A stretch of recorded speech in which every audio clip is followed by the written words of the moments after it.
I'm really happy to be here with you. Before coming to this forum, I had every detailed discussion with the CEOs of major Chinese companies. I'm sure our interactions today will lead to benefits to the people and business of the two countries. Along with me, a number of officials and prominent Indian CEOs are also present here. As you know, China and India are two great and old civilizations of the world. They have provided many lights of knowledge to the entire human society. Today, together, we represent more than 1/3 of the global population. India and China have a common history of 5,000 years and a common boundary of over 3,400 kilometers. 2,000 years ago, at the invitation of the Chinese Emperor Ming, two Indian monks came to China. They brought many Sanskrit scriptures on two white horses. They translated many Buddhist scriptures into Chinese language. It is believed that they introduced Buddhism in China. The king built a temple in honor of this event. The temple is popularly known as White Horse Temple. The temple then increased in importance as Buddhism grew within China and spread to Korea, Japan, and Vietnam. The serenity of Buddhism in Asian countries is the seed of their success. I strongly believe that this century belongs to Asia, and Buddhism will be a further unifying and catalyzing force among the Asian countries. Your famous scholars like Fashion and Saranjang have taught many secrets of Chinese wisdom to Indians. In addition, they discovered many secrets within India itself. Saranjang had visited my own hometown in Gujarat. From his works, we know today that there was a Buddhist monastery there. When Saranjang returned to China, he brought with him Sanskrit scriptures and books of wisdom. The traditional system of medicine of the two countries based on natural elements also have a lot in common. In recent times too, this stream of knowledge is flowing across our borders. Professor Chi Shanil of Peking University was a great Sanskrit scholar. He spent most of his part of his life in translating Valmiki's Ramayana into Chinese. Indian government has honored him by bestowing prestigious award in 2008. More recently, Professor Chin Ting Han has translated Tulsi Ramayana into Chinese. Translations of Bhagavad Gita and Mahabharata are also popular with Chinese people. I thank these Chinese scholars for introducing Indian culture to the Chinese people. Friends, India has always been a knowledge society. Wherever you have been an innovating society, ancient China was highly advanced in science and technology. Like Indians, the Chinese, they too sailed to Americas and distant corners of the world in their ships. They had the marine compass and gunpowder. But I must add that during this time, Indian astronomy and mathematics were quite popular in China. Indian astronomers were appointed on the official boards set up to prepare calendars. The Indian concept of zero and that of 9 planets have been helpful in discoveries in China. So our ideas had a role to play in your innovations. Thus, we have a lot in common and we can do a lot together. As we help each other growing spiritually, we have to help each other growing economically. There are instances of such economic exchanges in the past. It is beloved that China gave silk and paper to India. We both have potential of growth and problems of poverty which we can tackle together. I'm personally committed to take the cooperative process forward. That is why, even as Chief Minister of Gujarat, I visited China.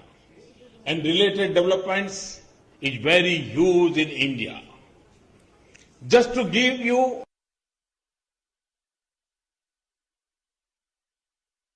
50 million houses by 2022. In addition, we are going to develop smart cities and mega industrial corridors. For this purpose, we have refined our foreign direct investment policy in construction. We are also coming up with a regulatory framework for this sector. We have targeted 175 gigawatt of renewable energy in next 5 years. In addition to generation, the issues of transmission and distribution of electricity are equally important for us.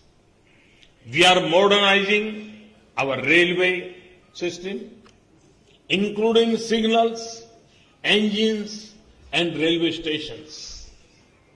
We are planning metro rail in 50 cities and high-speed trains in various corridors.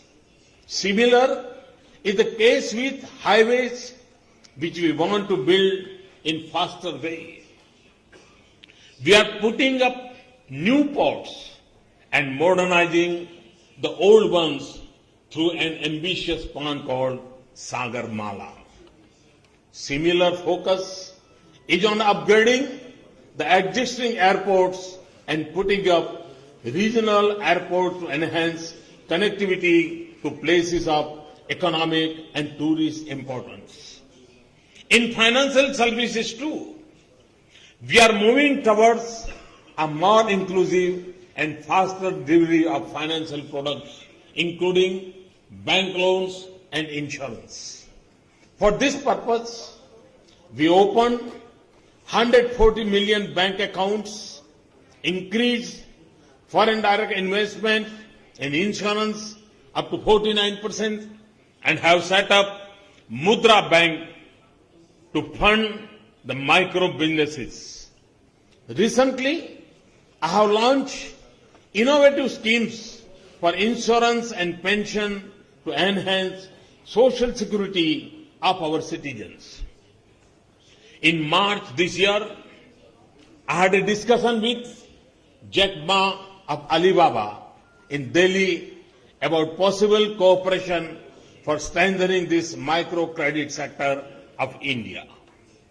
As you have successfully done, we also want to promote manufacturing in a big way, particularly to create jobs for our youth, who forms 65% of our population. Hence, we want to make things in India. For the purpose, we have launched a campaign called Make in India. It is also effort of my government to encourage innovation, R&D and entrepreneurship in country. In this year's budget, we have set up some innovative institutional mechanism for that purpose. We have to learn from you about the development of labor-intensive industries, creating conditions for sustainable foreign direct investment, skill development, infrastructure creation, and export-led development model. All this is a historic opportunity for the Chinese companies. You will already be knowing the direction of my government and the steps we are taking. We have committed ourselves for creating and improving the business environment. I can assure you that once you decide to be in India, we are confident to make you more and more comfortable. Many Chinese companies have the possibility of investing in India to take advantage of India's potentials. The potential lies in manufacturing processing as well as in infrastructure.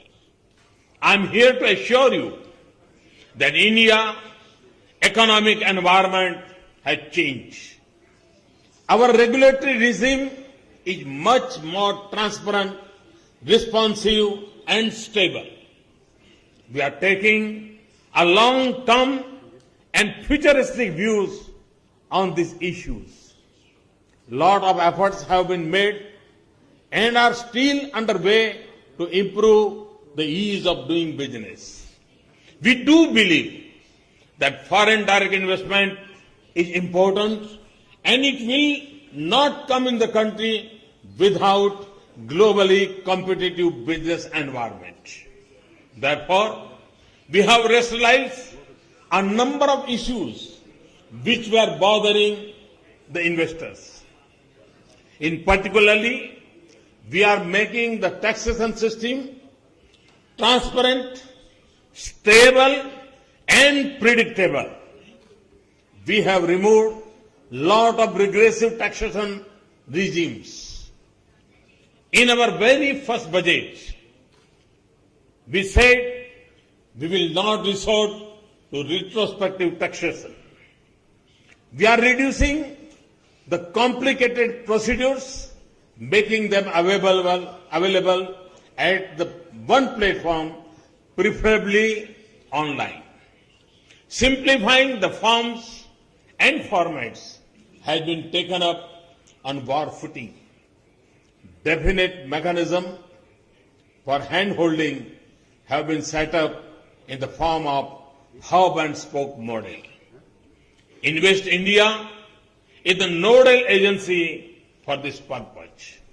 In these years, budget we allowed tax pass-through for AIFs, rationalization of capital gains for REITs, modification in PE norms, and deferring the implementation of GAR for 2 years.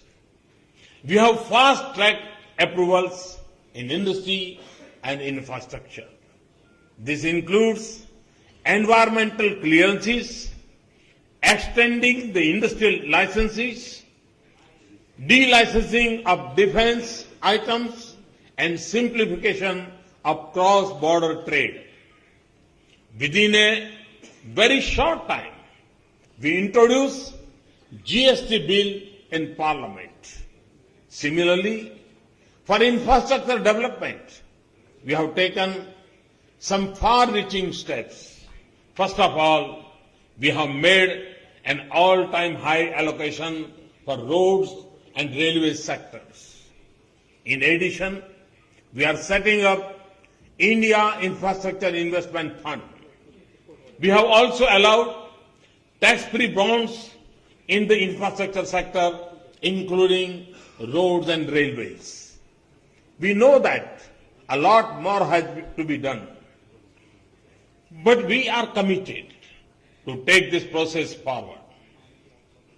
We are constantly working to improve the business environment further. However, our initial measures have helped in building up and enhance investor confidence. The sentiments for private investment and inflow of foreign investment are positive. Foreign direct investment inflow have gone up by 39% during April 2014 and February 2015 against the same period in previous year. Our growth rate is above 7%. Most of the international financial institutions, including the World Bank, IMF, OECD, and others, are predicting even faster growth and even better in the coming years. Moody's have recently upgraded the rating of India as positive on account of our concrete steps in various economic fields. Friends, Indo-Chinese partnership should and will flourish. I expect very good outcome from this coming together. We have complemented each other in the past. We can complement in the present and future too. As two major economies in Asia, the harmonious partnership between India and China is essential for economic development and political stability of the continent. You are the factory of the world, whereas we are the back office of the world. You give thrust on production of hardware while India focuses on software and services. Similarly, Indian component manufacturers have been mastered in high quality precision, and the Chinese players have mastered the art of mass production. The component design expertise of Indian engineers and low-cost mass production by China can cater to the global markets in a better way. This industrial partnership of China and India can bring about greater investment, employment, and satisfaction of our people. Friends, let us work together in mutual interest and for progress and prosperity of our great countries. I would conclude by saying that now India is ready for business. You must be sensing the winds of change in India. I only advise you to come and feel the same. I assure you of my personal attention for your success. Thank you very much. Thanks a lot. Thank you.